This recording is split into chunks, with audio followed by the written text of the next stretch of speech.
pagi anak-anak Miss semuanya. Bagaimana kabarnya hari ini? Miss berharap semuanya dalam keadaan sehat dan baik. Kita bersyukur kepada Tuhan karena diberikan kesempatan. Oleh karena itu kita datang memuji dan memuliakan nama Tuhan. Mari anak-anak kita naikkan satu lagu pujian, semua karena anugerahnya.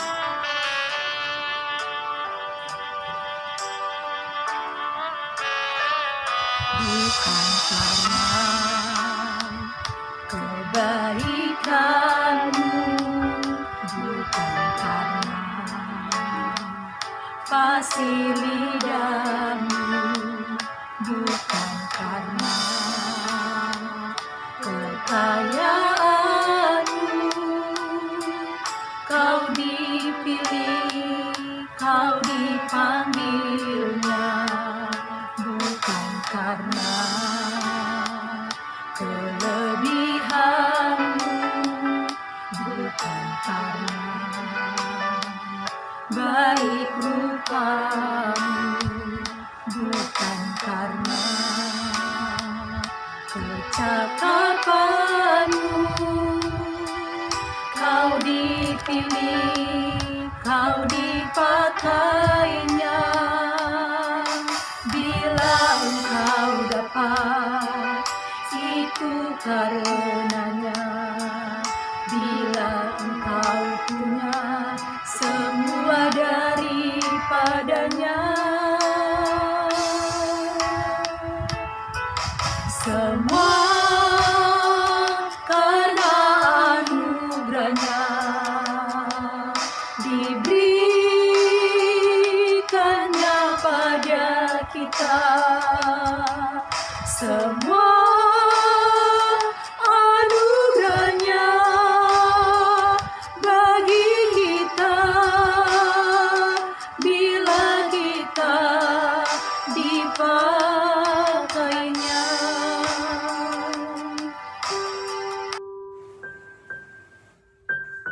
Teman-teman, mari kita ucapkan ayat hafalan minggu ini dalam Ibrani 4 ayat 13.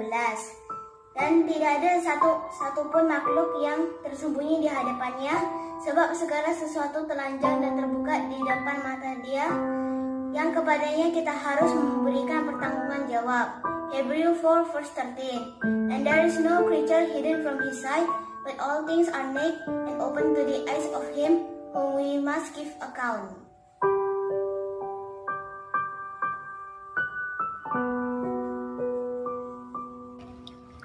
Anak-anak, kita satukan hati, mari kita berdoa. Terima kasih Tuhan Yesus buat kebaikan-Mu dalam hidup kami. Terima kasih buat kasih setia-Mu dan penyertaan-Mu sepanjang hidup kami. Tuhan Yesus, hari ini kami akan mengikuti devotion. Tuhan, tolong pimpin kami, tolong bimbing kami Tuhan, tolong berikan hati yang sungguh-sungguh dan kefokusan ketika kami mengikuti devotion. Tuhan, biarlah Tuhan apa yang kami lakukan semua hanya untuk kemuliaan bagi nama-Mu. Terpuji Engkau Tuhan, hari ini, esok, sampai selama-lamanya. Amin.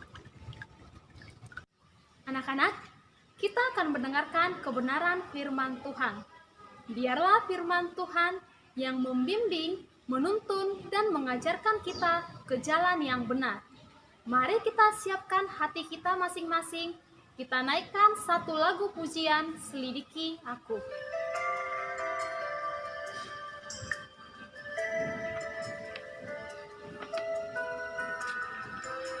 Mari kita naikkan lagu ini dengan hati yang sungguh-sungguh.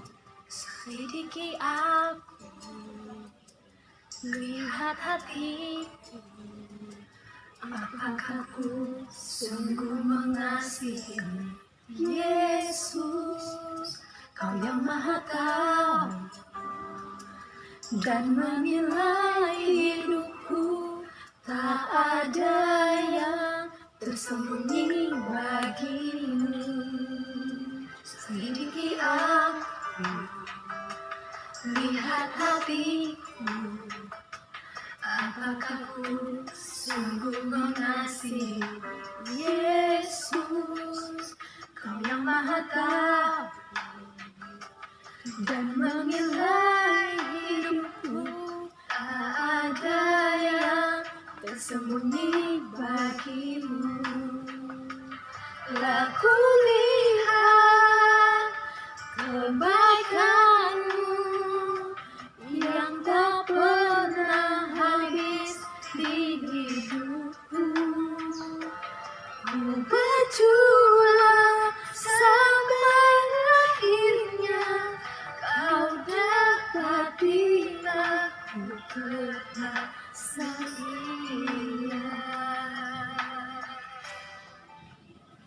Mari kita bersatu di dalam doa.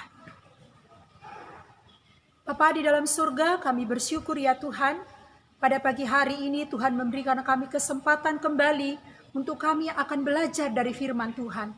Kiranya Tuhan menolong kami supaya kami dapat mengerti dan melakukan kehendak-Mu. Terima kasih Bapa, di dalam nama Tuhan Yesus Kristus kami berdoa dan mengucap syukur. Amin. Firman Tuhan bagi kita pada hari ini dari 1 Korintus 15 ayat 10. 1 Korintus 15 ayat 10. Mari kita membaca secara bersama-sama. Demikian firman Tuhan.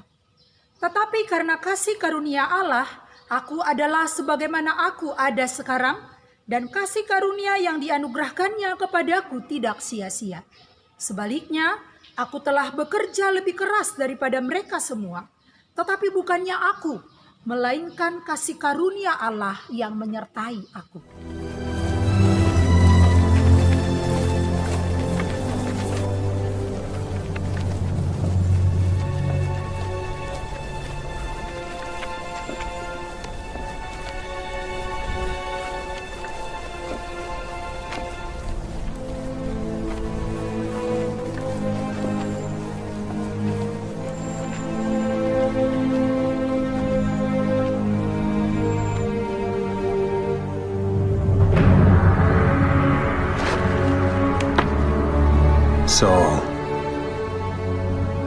Saul, why persecutest thou me?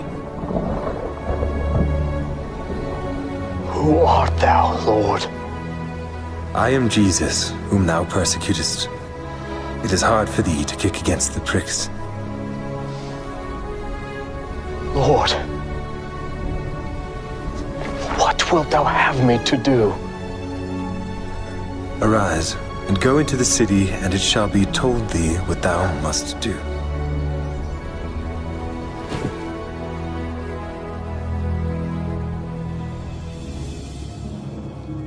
Ananias.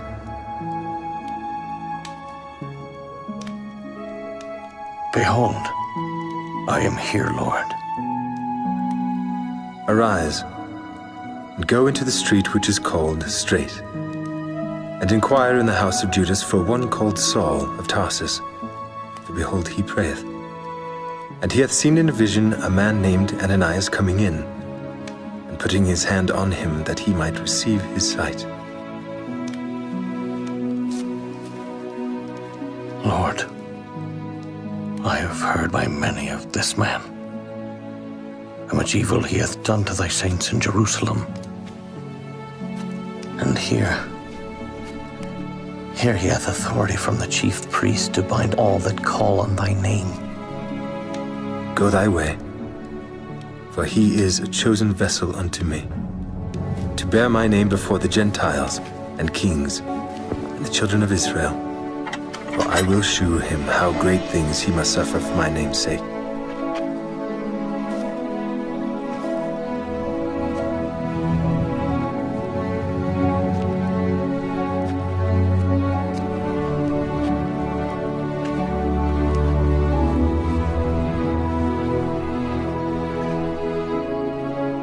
Brother Saul, the Lord, even Jesus, that appeared unto thee in the way as thou camest, has sent me, that thou mightest receive thy sight, and be filled with the Holy Ghost. Brother Saul, receive thy sight.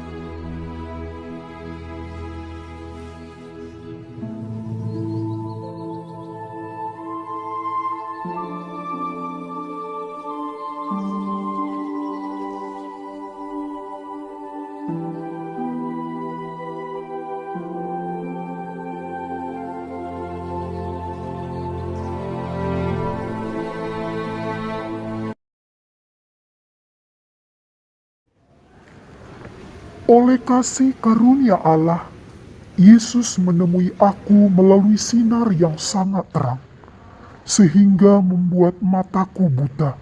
Oleh kasih karunia Allah, aku disembuhkan dan diubahkan.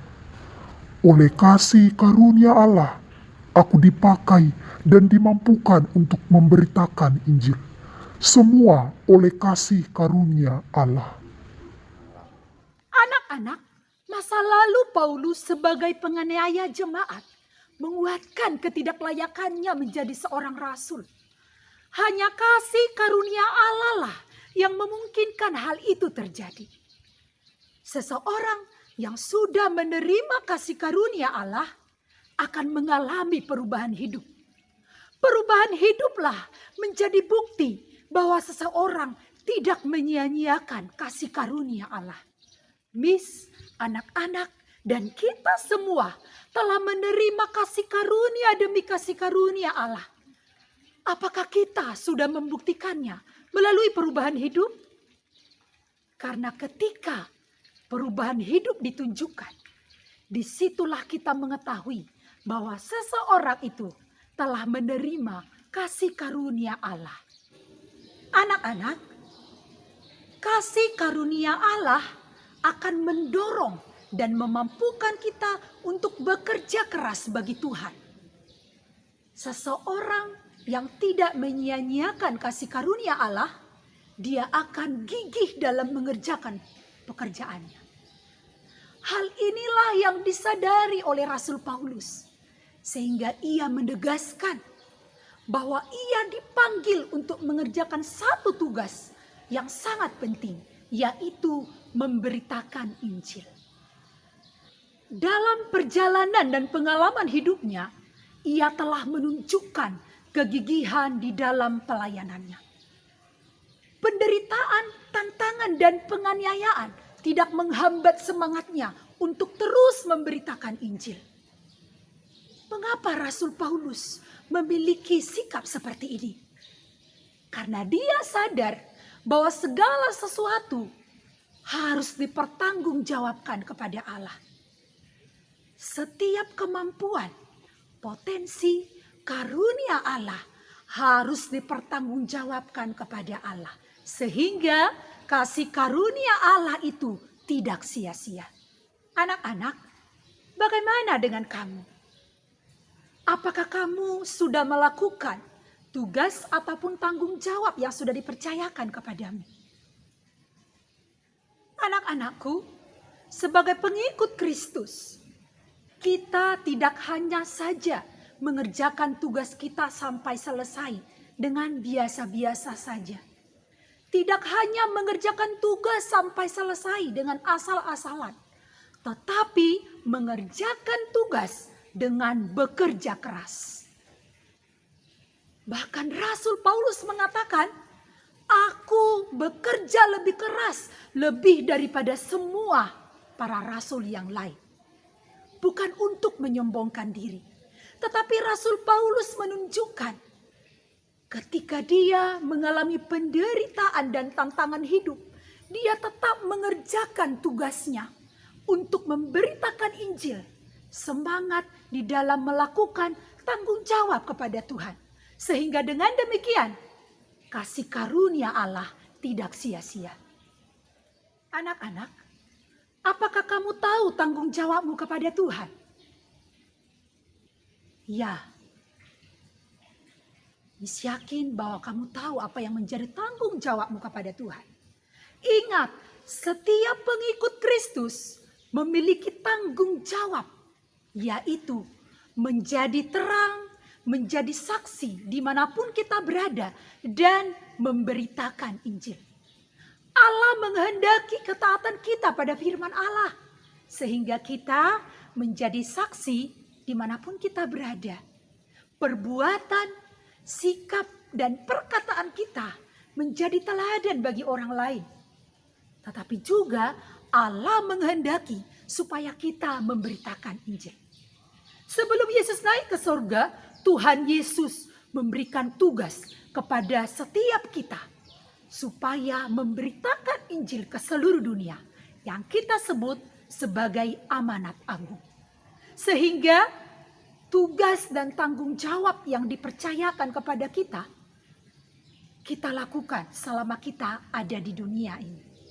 Anak-anak, apakah kita sudah melakukan tanggung jawab kita kepada Tuhan? Sudahkah perkataan, sikap, dan perbuatan kita menjadi teladan bagi keluarga, bagi orang-orang di sekitar kita? Sudahkah kita menceritakan tentang karya keselamatan yang dikerjakan Yesus di dalam diri kita kepada orang lain? Mungkin kamu berkata, saya sudah mengerjakannya. Tetapi pertanyaannya, apakah kita sudah mengerjakannya dengan bekerja keras? Mungkin kamu akan berkata, itu sangat sulit. Saya tidak dapat melakukannya. Iya, sulit bagi setiap orang yang malas. Sulit bagi setiap orang yang tidak mau mengerjakan tugasnya. Sulit jika kita mengandalkan pikiran dan kekuatan kita sendiri.